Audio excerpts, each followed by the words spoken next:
Doctor, hair threads or PRP? Which one is better? What should I go for? രണ്ടും നല്ലത് തന്നെയാണ്. നമ്മൾ ഈ പറഞ്ഞ പോലെ ഇപ്പോൾ ആൻഡ്രോജെനിക് അലോപേഷ്യ ആണുങ്ങളിൽ ഉണ്ടാവുന്ന ഹെയർ ലോസ് അല്ലെങ്കിൽ സ്ത്രീകളിൽ ഉണ്ടാവുന്ന രീതിയിലുള്ള പല പാറ്റേൺ ഹെയർ ലോസിലൊക്കെ നമുക്ക് ഈ ഹെയറിന്റെ റൂട്ട് ചെറുതായി വരികയാണ് ചെയ്യുന്നത്. അപ്പോൾ റൂട്ട് ചെറുതായി വന്നു കഴിഞ്ഞാൽ ആ റൂട്ടിന് വലുതാക്കി കൊണ്ടുവരാൻ വേണ്ടിയിട്ടാണ് നമ്മൾ ഈ പറഞ്ഞ പോലത്തെ പ്രൊസീജിയേഴ്സും കാര്യങ്ങളൊക്കെ ചെയ്യുന്നത്. അത് മുടിയുടെ സ്ട്രെങ്ത് കൂട്ടാൻ വേണ്ടിയിട്ടും ഹെയർ ഗ്രോത്ത് കൂട്ടാൻ വേണ്ടിയിട്ടും ഫോൾ കുറയ്ക്കാൻ വേണ്ടിയിട്ടും. അപ്പോൾ ഗ്രോത്ത് ഫാക്ടേഴ്സ് നമ്മളിപ്പോൾ എല്ലാവരും കോമൺ ആയിട്ട് നമുക്ക് എല്ലാവർക്കും അറിയുന്ന ഒരു കാര്യമാണ്. നമ്മൾ ബ്ലഡ് എടുത്തിട്ട് അതിനകത്ത് നമ്മൾ ഗ്രോത്ത് ഫാക്ടേഴ്സ് നമ്മൾ സെപ്പറേറ്റ് ചെയ്തിട്ട് സ്കാൽപ്പിൽ ഇൻജെക്ട് ചെയ്ത് കൊടുക്കുക. അതാണ് ഏറ്റവും സേഫർ ആയിട്ടുള്ള, നമുക്ക് വേറെ സൈഡ് എഫക്ട്സോ കാര്യങ്ങളോ ഒന്നും എക്സ്പെക്ട് ചെയ്യാനില്ല. നമ്മുടെ തന്നെ ബ്ലഡാണ്, വേറെ പ്രശ്നങ്ങളോ കാര്യങ്ങളൊന്നും ഇല്ല.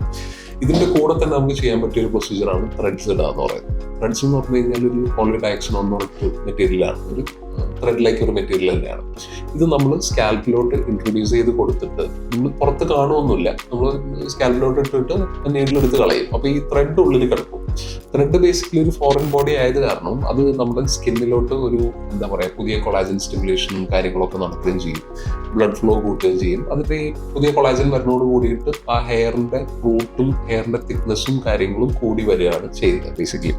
അപ്പോൾ അത് നമ്മളൊരു ത്രെഡ് ഇട്ട് കഴിഞ്ഞാൽ ഒരു 10 months ഒക്കെ അത് അവിടെ കിടന്നോളും. 10 months ഒക്കെ കഴിയുമ്പോൾ തനി അലിഞ്ഞു പോവുകയും ചെയ്യും. നമ്മൾ എടുത്ത് കളയേണ്ട കാര്യമോ അങ്ങനെയൊന്നുമില്ല.